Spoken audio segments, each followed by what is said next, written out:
Welcome to Abstract Curiosity Podcast, your go-to spot for those eager to explore the world with a curious eye. I'm Rebeka, a 1-3 mental projector.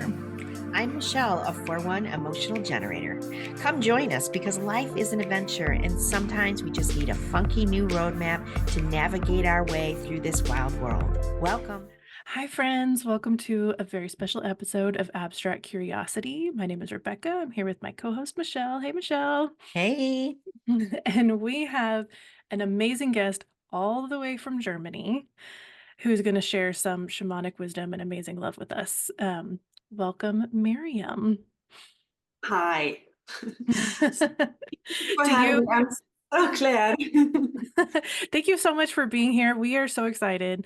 And okay, you know how we introduce ourselves with our human design and astrology. So would you like to introduce yourself with your human design astrology and tell us a little bit about what you do as well? Mm-hmm.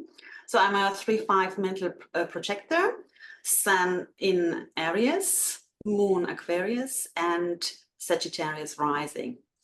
And I am working as a shamanic teacher and a shamanic consultant. I do not consider or describe myself as a shaman. And what do I do? Well, I teach, the shamanic system. So what shamanism is, how to connect with nature, how to understand all the different rituals, and how to connect with the spirit world. Yes, and this is how I educate my students. So this is what I do. And of course, I have clients all over the world, by the way, Nice. in Australia, the US, someone from Patagonia even. So wow. Yes. Cool. And so yeah, that's what I'm doing. So tell us what shamanism is. Well, I can only say what shamanism is for me. So I'm not saying, so what Myriam is telling you right now, this is the absolute, only truth, and this is only what's valid. For me, shamanism is the connection with spirit, or with the spirit. So now what are spirits? Spirits is like everything, the trees have a spirit, the river has a spirit, the animals of course also have soul and a spirit.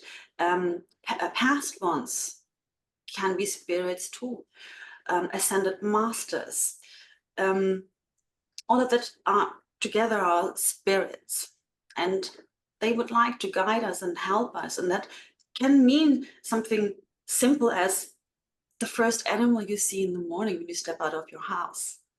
You see, so this can have a meaning. It does not have to have a meaning, but if you are connected and if you are really working with nature, with shaman techniques, you will feel it. Your intuition is telling you, your whole body will tell you, so you can find back, to your root, to your essence, and forget about all the heavy-handedness we have, only being in our mind and asking the mind. Shamanism is not something you can grab with your mind. It's not possible. You can only understand it with your heart and your soul. And this is something that is very hard for us, because imagine, if you grow up, you go to kindergarten and you tell someone, hey, I just talked to this dog, or I saw a fairy or something. People are going to tell you, oh, Michelle, that's not possible because, animals can talk and fairies don't really exist. If you ask someone in Iceland or in Ireland or Scandinavia or even here in Germany, and you say, what is wrong with you? Fairies don't exist. They will tell you, what is wrong with you? Because they have been brought up differently. Yeah. And so seeing, for example, a specific animals, every morning I go out in the forest and walk my dogs. And if I see an animal, for example, a deer or fox or something like that. And I have the feeling, oh, it would like to tell something, maybe about me, maybe about a client of mine. I'm asking the animal, so what is it? What is your message? Mm-hmm. And they are so wise. And if you're really open, and of course, in the beginning, you have, times when you think, oh my God, now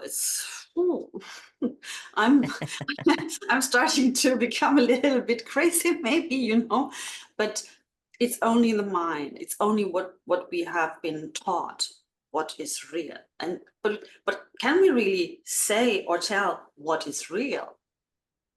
No, we can't. You see? And so shamanism for me is really being connected with nature, being connected with spirits, and especially if I'm working with clients. So I am then doing a shamanic journey. That is, you're in a kind of a shamanic trance and you are visiting the shamanic world to gain wisdom or healing, all different kinds of things that can really happen for the client. And I'm connecting with the energy of the client, and I'm journeying for the client. And clients come to me with, I mean, everything you can think of. Mm-hmm. Maybe there's someone that was never able to have a real romantic relationship. Maybe there's someone that has a problem with the family of with the family of the father's of the child she has, Mhm. and they don't like her, for example, and it's really hard for me. And so we are trying to understand through shamanic journey what is behind this. What is it? Yeah. I think it's one of the best ways I've ever heard anybody explain this. So thank you for that. Because I think that there's a lot of times when people hear that word, and I love how you said it at the beginning, like I'm a shamanic teacher. Like I don't call myself a shaman, which I think that there has been a lot of people who've like done a lot of what I've witnessed is a little bit of lashback, like don't call yourself that because of, the culture in which it came from. Is that why you call yourself just a shamanic, not just, but why you call yourself a teacher and what else? And you teach the system Mm-hmm. working. I love that, the system of all of it and how important it is that we've lost touch with what each of our cultures, right? Whatever culture you've been raised in, most of us have lost that connection to the Yes. spirits and the animals and it always blows my mind how each culture actually has some type of a system in which their ancient ancestors did, and they were more connected. And as we became more industrialized, like most of that stuff just kind of got thrown out of the wayside, right? And it's understood, like if you study a little bit more in astrology, like how and when that all began to rapidly unfold for itself. Like we kind of went darker into our psyche in a way of like being manipulated through fear. And I think these shamanic systems that you're talking about, and correct me if I'm wrong, because I am leading up to a question, is You that is is that how is it that you have felt some of the most prolific sessions that you've had with somebody? Has it typically been somebody who has kind of a little bit of a grasp on connections with other things, or people who have been naysayers of the whole thing? Like, do you ever come up with the naysayers, and how does that experience happen? Mhm. Yeah, that's a very interesting question. And it doesn't really make a difference. Okay. I love To that. be honest, on the spirit side, Uh-huh. it does make a difference on the client side. Sometimes people come to me because somebody said, hey, why don't you talk to Myriam? And they say, oh, well, shaman, I don't know. Should I really do that? But, Yeah. you know, they say, okay, why not? I mean, I tried so many things. And sometimes the answers of spirit are so obvious. It's like really laying in front of you the answer. And I'm journeying, and then I'm telling my clients everything Spirit told me, what I saw and what we did for healing. And sometimes the client just does not, I say, want to understand. Yeah. And something that I think this is the hardest part of being in what we do, is that sometimes people think and say, I want help. But with that comes that you have to let go. And it's, don't get me wrong, it's totally okay if you do not want to let go. I totally understand that. But then, the mind comes into play with the client, maybe. Sure. And then, whoosh, it's not possible to understand it if you're not listening with your heart or your soul or your emotion. And that's maybe the only difference, Of course, the most important thing you learn when you're going through a shamanic teaching, for example, or in shamanic education, is what I offer, is that you learn to trust. Because that's what most of us lost. Because what we are trying to do all the time is you're trying to control. Yeah. Yes. That is such a human thing, isn't it? I'm trying to control what people think about me. I'm trying to control what I'm going to earn. And then, therefore, I have to do this and that. And if you're a projector, it does not work at all, as I learned from Rebeka, for example. And only on all these things, I think this is the most important thing, really, that what you're learning when you are living with, when you are walking on the shamanic path, let's put it like that, that you can really trust. And I'm not saying everything is going to be love and light after that, and will be walking under sunshine and walking on clouds. No, this is not what's going to happen. But because you can only build trust if you go through hardships and say, okay, I do not want it to be that way. I understand why it is that way, but I trust you that you help me through it, and that I am being carried through it, and that my spirit team is with me, be it, the power animals or something else. Very cool. During some of your teachings, do you help people learn to connect with what I would used to call as my power animals? I think that was one of the first things I learned when I went through my own spiritual journey. So do you help people connect with those type of things? Explain, if someone were to come to you and say, okay, I'm really stuck in this area, or do people do that? Do they just want to have a journey with you, or is it that they're coming for specific things? Yes, sometimes this is also something I offer, that I teach clients how to find their power animal. So to do so, you need, in my opinion, there are other opinions, you need to learn how to journey, how to do a shamanic journey. Of course, I can also go to the shamanic world and look after your power animal and tell you, okay, this is your power animal, and connect it with you. But in my opinion, this is such a powerful and beautiful moment when you reconnect with your power animal. So in my opinion, I think it's only so beautiful that I teach people how to do it. And because I think then also it's another approach, and it's maybe I feel a little bit stronger. You see what I mean? Yeah. And Do you, so a power animal, so you're feeling like it depends on the person, if they are to kind of know who their animal is, and maybe helping them reconnect again. Does the power animals ever shift during different phases of life? Who's stepping forward more, who's trying to connect more? Is that kind of your belief system on that? it's possible that power animals can change. So if you're lucky, your power animal is going to tell you, so I told you everything I can teach or could teach you, or maybe you need another energy right now. Mm, And mm. then you go, and maybe there is already a new power animal waiting for you on your, what we call a power spot. You A see, power spot, is that what you said? Power spot? Okay, this is cool.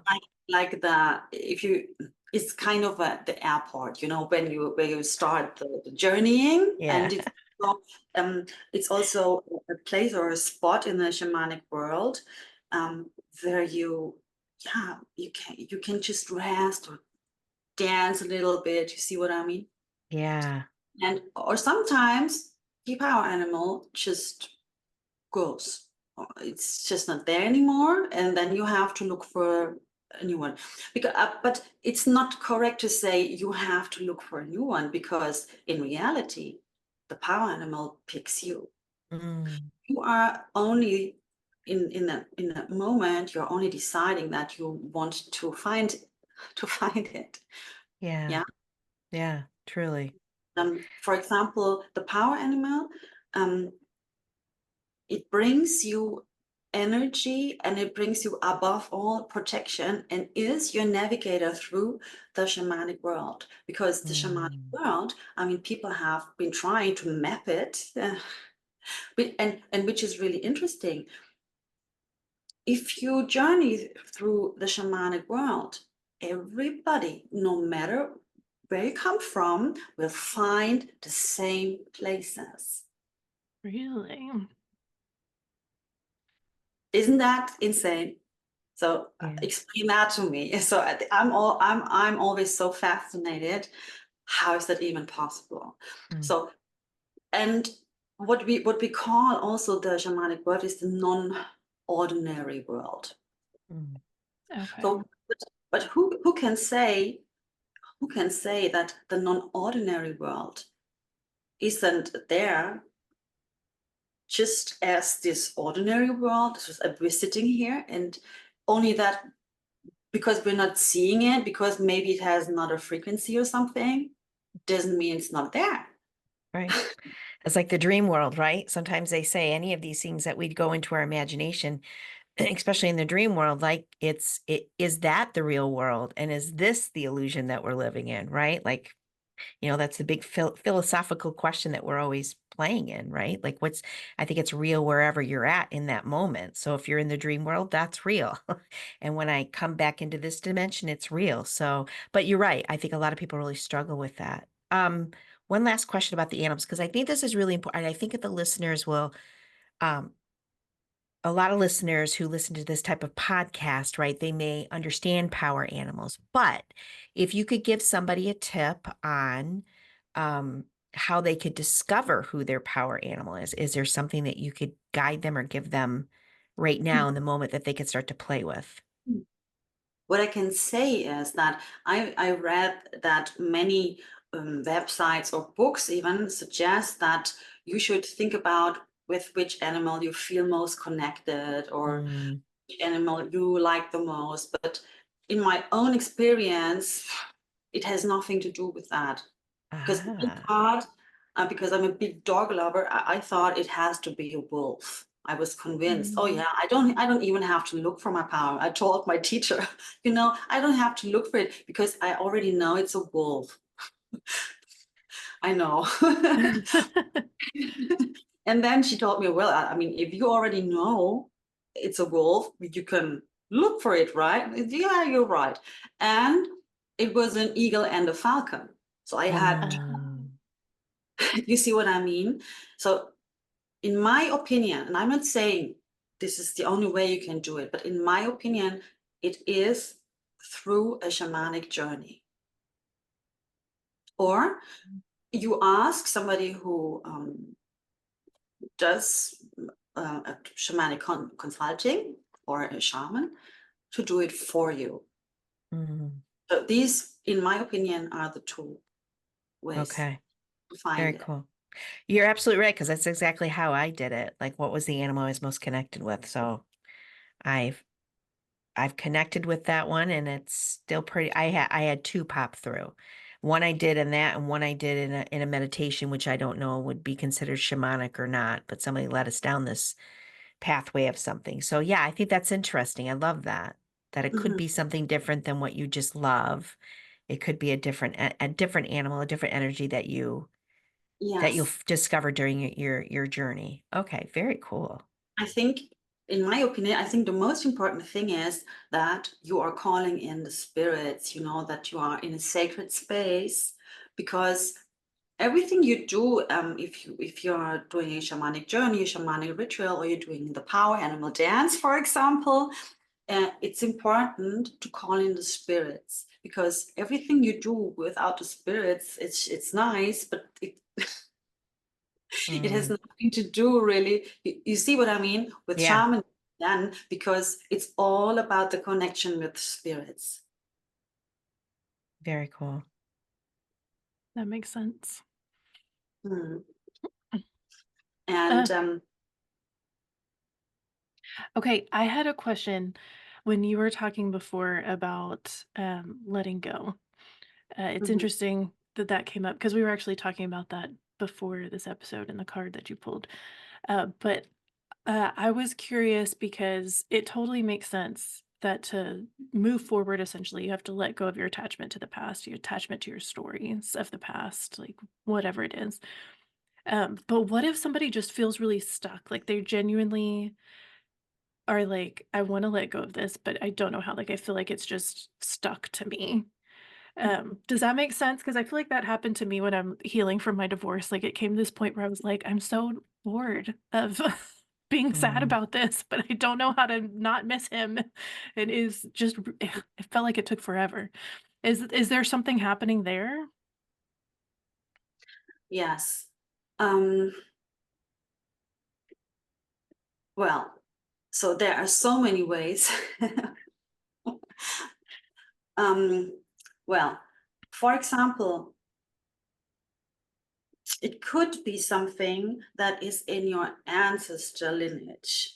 Mm, You see that the female side of your ancestors may, it does not have to be the case with you, but I say may um, make not so good decisions when it comes to men, for example. So mhm, maybe this is the reason you were stuck in this situation. Or it can be something totally different. I don't know. Mm. Before I start my journey, most of the time I don't really want to know a lot about the problem of my client. I only want to know, okay, what is your question? Why mhm, are you here today? So what is your question? So spirit can show me, and they are showing me places, for example, in the lower world. We have three worlds. In the lower world, is it's not really correct, but it's your subconscious, or okay, your even unconscious, and your ancestors, and everything you stored trauma and stuff like that, also from past lives. So you see, with everything you come uh, to somebody that works in a shamanic way, it can, it can be so many different solutions to that. Or maybe in your particular case, they would have said, okay, let's go to the there is a, how do you call that in English? It's a flame of transformation, for example. Mm. And so I can meet up for you with this person, for example, and we can clarify also the situation, so it's easier for you to let go. mhm, And it does work, because I work with so many women already that were, for example, in narcissistic relationships, and those are the hardest ones, to heal from, because they are so toxic, because you are missing this part, and you are missing the person that never existed in the first place, and it's really yes, hard. So or maybe for some client it would be the case that spirit is saying, okay, we're doing some healing work, like energy healing work. You see, or you can also sever the cord. Mhm. So there are so many possibilities, really. That totally makes sense. I just got curious because I know I'm not the only one, um, who feels this way, where it's like you said, I know that we can get kind of stubborn in our humanness. Like when you were like, my spirit animal is a wolf. It's fine. I know it. And then the spirit's like, no, well, here you go. But there can also be these times where it's like, I genuinely want to move forward and I don't know how. Like I have done everything I can think of and it's not leaving me alone. Mhm. So there can be this deeper layer that's kind of connecting you to it is what you're saying. Like there's just more going on that we don't really know. Yeah. So really like this, it's a kind of almost like an attachment, right? Yes. Sometimes we are so attached to somebody or to a thing or to a thought or I don't know. It just does not leave us alone. It's like, oh my God, it's haunting us. And in my opinion, like it's like the shamanic journeying or the shamanic way is perfect for this kind of yeah, let's call them problems. I would like to show you something. This is a Yes. feather of a golden eagle, which is Oh. one of my power animals. It was one of my first feathers. And we use the feather, for example, to sever attachments, to cut something. Um, Because if you look at the feather, it's energetically, it's really a very sharp instrument. It really is. For example, you don't have to use a feather, you can use a feather. And one of my teachers, which is Alberto Villoldo, maybe he wrote many books, and he said he was almost caught at the airport because he was asked if he had something sharp with him, and he said yes, ha ha ha, my feather. He wanted to be funny. Oh, You see, yeah, and this is why I will never forget that, and it's true. And every feather has a different energy. You use different feathers for different kinds of works you do, and you can even, for example, if you are in a relationship that did not end well, let's put it like that, and maybe you missed a person, and you can even use the feather and locate the energy where it's stored in your body, because it is stored somewhere in your body, mm, in your emotional body. And you can use this, for example, and ask spirit to help you to just remove it. I don't know how they do it. I mean, don't ask me. It's spiritual. It's a spiritual experience, that's for sure. Did you say that each of the feathers from each of the birds is, if they do something different, they have a different energetic to them, yeah, correct? Okay. yeah, I yeah. received a gift from a Lenape Indian here in this area, a hawk feather. Hmm. And the way he just gave it to me, I knew it was I mean, obviously I love hawks. I think it's my power animal. Just saying, that's how I feel. Like I've connected with hawks my whole life. And he gave me one of those without me telling him that that was my power animal. And he gifted that to me. And wow, what an experience it was. And it's in a very sacred space in my office right now. But I love how you speak of that. Like they're each, and it makes sense, of course, they're coming from different animals, but obviously that their abilities and what they do is so different. That's very intriguing. I like that. The falcon, for example, the falcon is a bird that can really look deep, deep, deep, and with the falcon feather, you can really detach and remove things that are really stuck deep down, for Mm, example. mm-hmm. Yeah. Whether is yeah. So so I Yeah. can talk about feathers like 3 hours.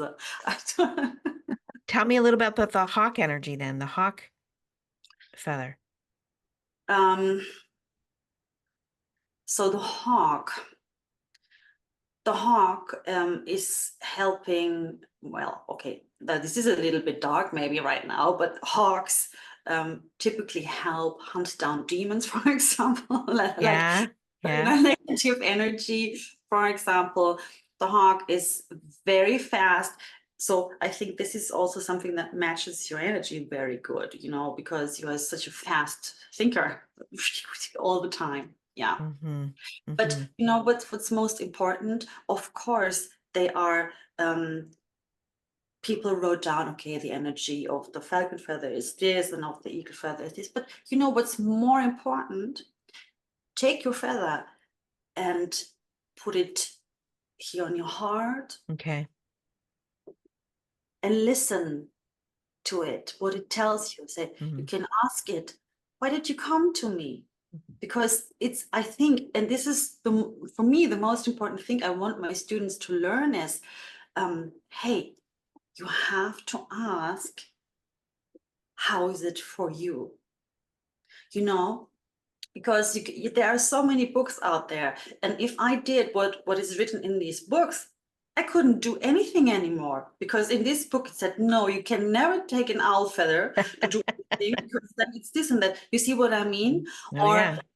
yes, it's wrong to do it that way, and a ritual you can only start doing this and that, and you have to dare, and it's clockwise, and in the other book it's counterclockwise. You see what I mean? So this Mm-hmm. is what you are really learning, because it makes sense that people put it down in books, because most of the people didn't know how to journey, and they had a guidance through that. But if you know how to journey and how to connect with your spirits, you can just ask them, Beautiful. because you want to learn here right now.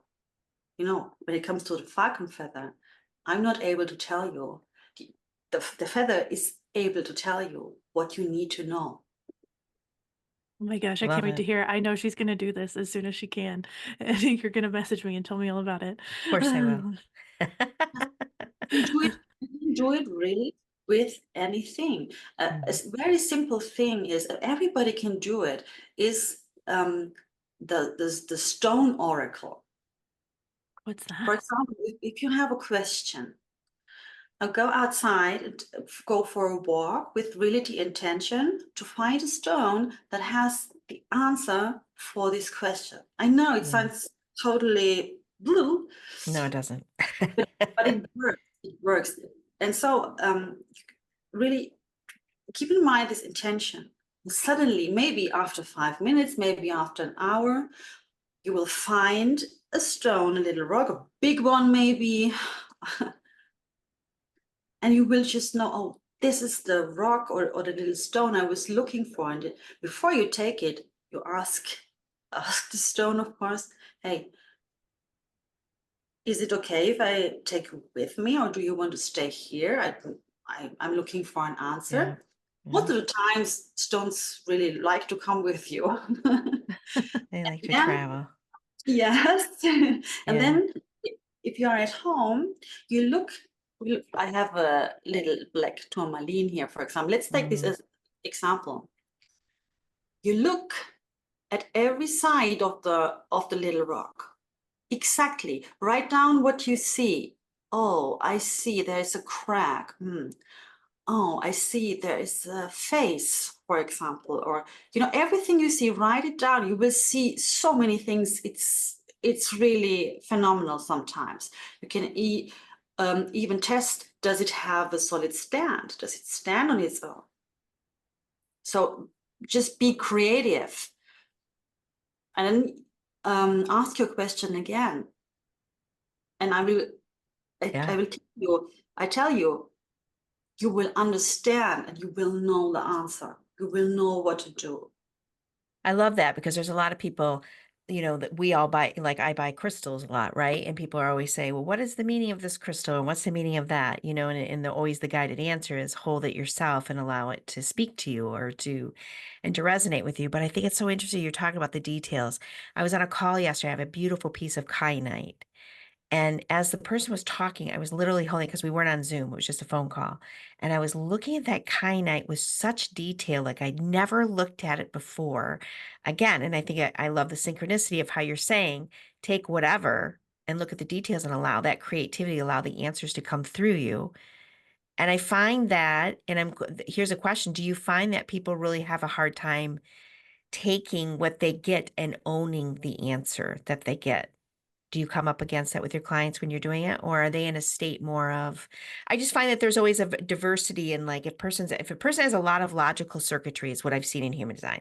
They have a lot of logical circuitry, and I'm coming in with this abstract way.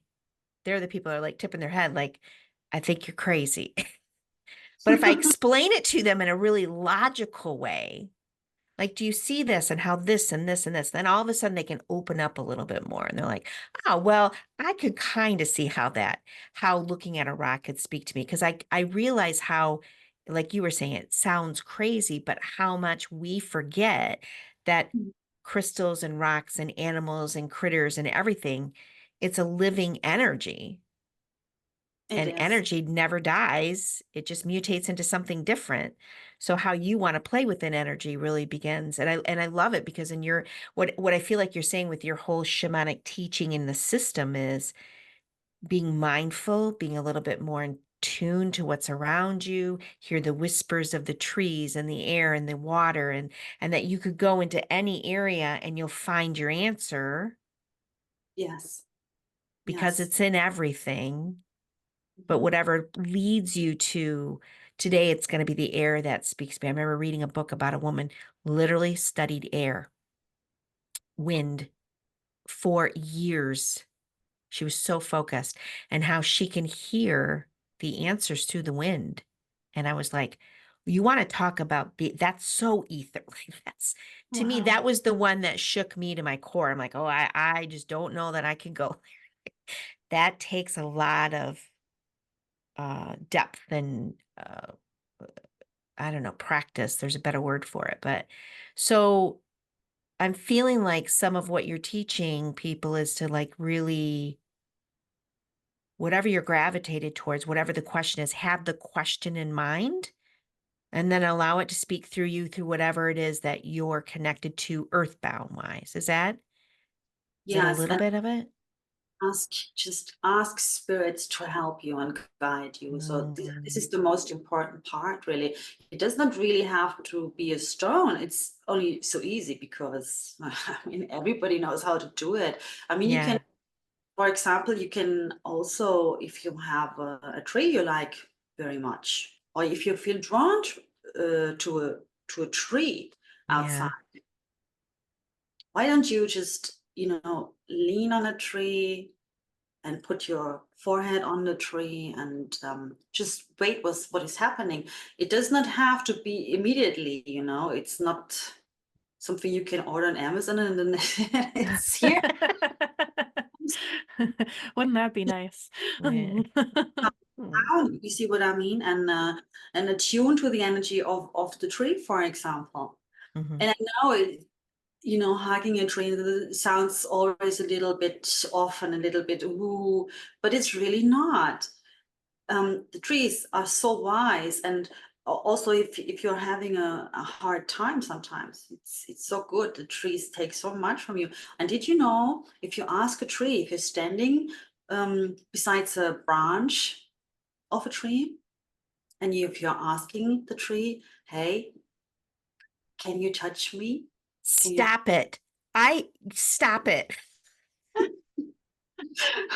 what is I it? didn't I didn't realize how many things I was getting up until this interview. Like, literally, I could find it in my history. It popped up in my feed for I don't know if it was YouTube or where it was, but there was a gentleman who went up and said, watch, the tree will touch me. I just have to talk to it. And he stood by and watched, and you watched, and it was so funny because during the shamanic the retreat at the end, they did um she came in to do the shamanic fire. Anyways, I was watching a tree branch this whole tree was still, and this one branch was just bobbing up and down. And I hit my friend, and I'm like, look, the tree's trying to talk to us. And of course, then I got busy into the whole song of the opening of the directions and stuff, and I'd forgotten about it. So there was 2 hits on that. And then the crystal that I was just looking at, and then just being in the shamanic journey with somebody, which was my new experience in that. Like, don't you love that? It's always so funny how, like, I'm just going through my world, la la la la la. The weak universe is bringing me all these things that you're going to be bringing up in this conversation. But stop it, that tree one. When I saw that, I'm like, I so need to do that. And I'm like, oh, you silly girl, it was happening to you during that ceremony, and you didn't get it. I didn't get it. Like, I should have paused and said, what are you saying? I could have, right? Yeah, but sometimes it's just not possible because so much going on. But Yeah. you see, I mean, you made the experience, and yeah, just I mean, just do it. Yeah. Everybody into the podcast, just do it. The worst thing that could happen is that the tree is sleeping and it's not moving. You see what I mean? But Yeah. so now, I mean, if we through this in these ways, if we connect through nature, with the help of nature, to ourselves, because we are nature, we are made of the 5 elements. We cannot separate us from nature because we are nature. We are all connected. And I think this is maybe also what everybody's talking about. We are all connected. We are made Yeah. of the same stuff. And we are all connected. And this is why for us, if it's a little ant or a snail or I don't know, a big lion, for us, they have different qualities, but they are all equally important. That's why I have such a hard time like, with a bug is in my house, I'm totally the one that'll put it in a cup and take it outside. Ditto. Because some people will freak out, but I'm like, He's just doing his bug thing." Like, why are you mad at it? Except recently, so I'm kind of curious to see if you have any thoughts on this, Miriam. I've recently had way more roaches. Like, this is gross to say in a public space. Roaches showing up in my apartment. But again, I live in an apartment complex, and like there's other things that I found out. But anyway, part of me always wonders, is there some kind of message coming in? Mhm. Like, Like, even with roaches. yeah, like roaches, first of all, they are showing you the resilience you have. Mm, Mm. and and wanting to remind you of that. And the other thing is that roaches, they crawl really, really, in the hidden sides of the houses and the apartments. They're not afraid to go there. true. Yeah, I see that.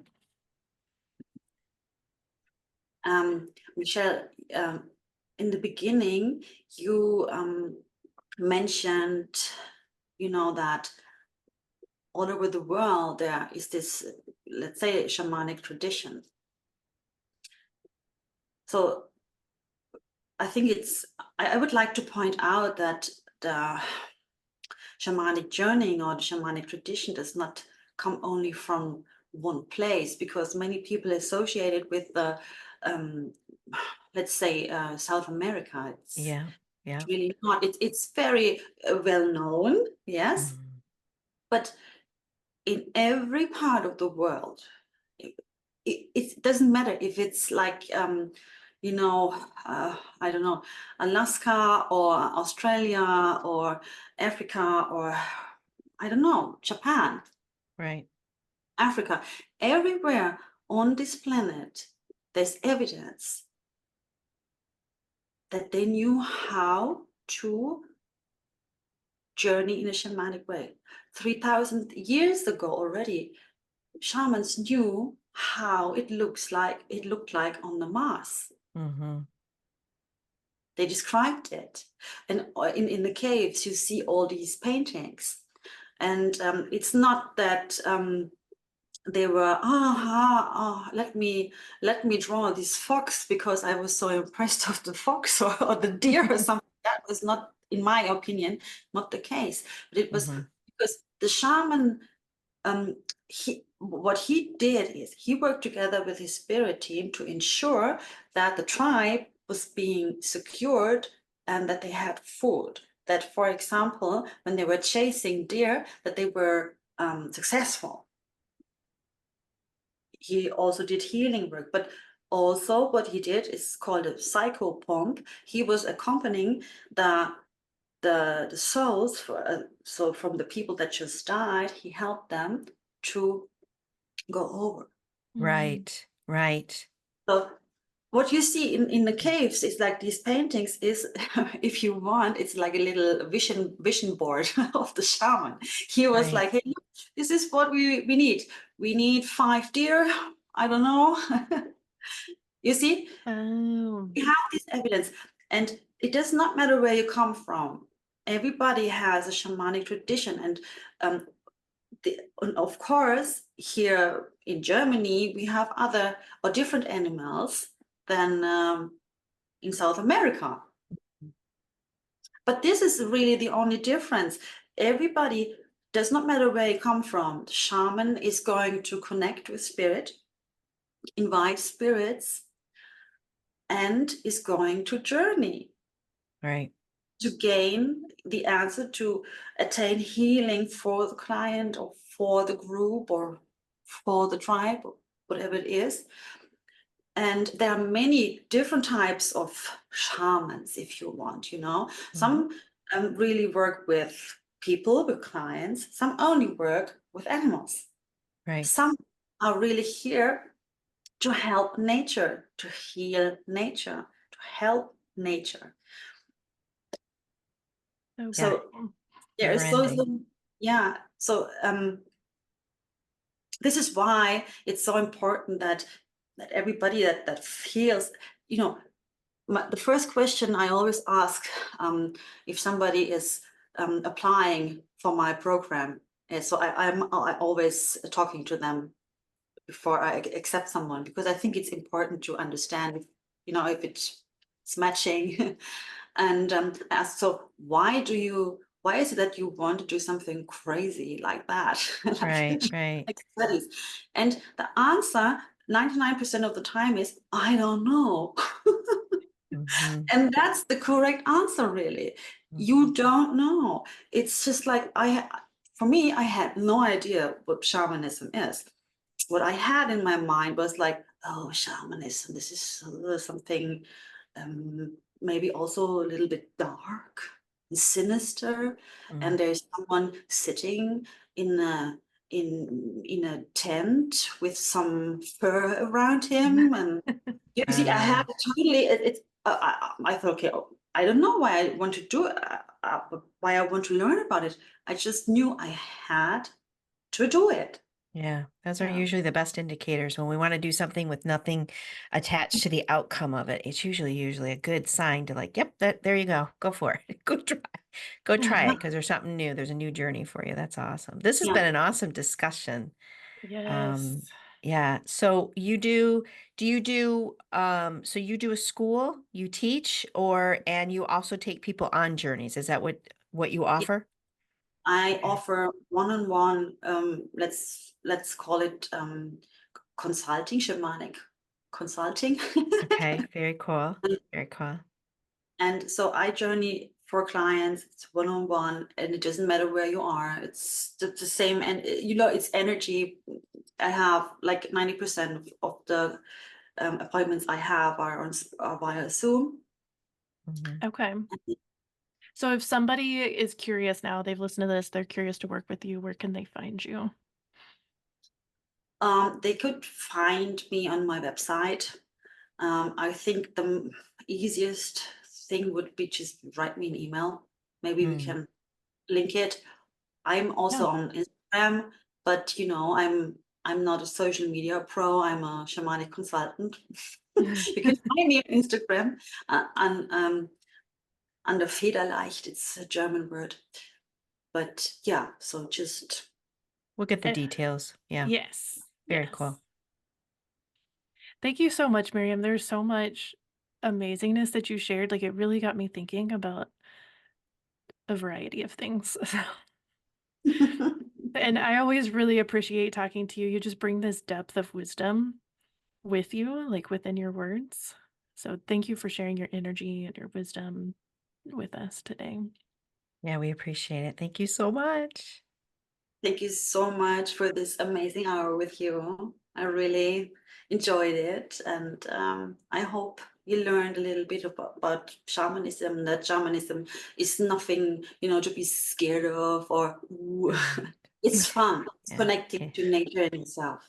Yes. Yes, Beautiful. Beautiful. You did a great job explaining it to us all. you Thank did. you. Thank you.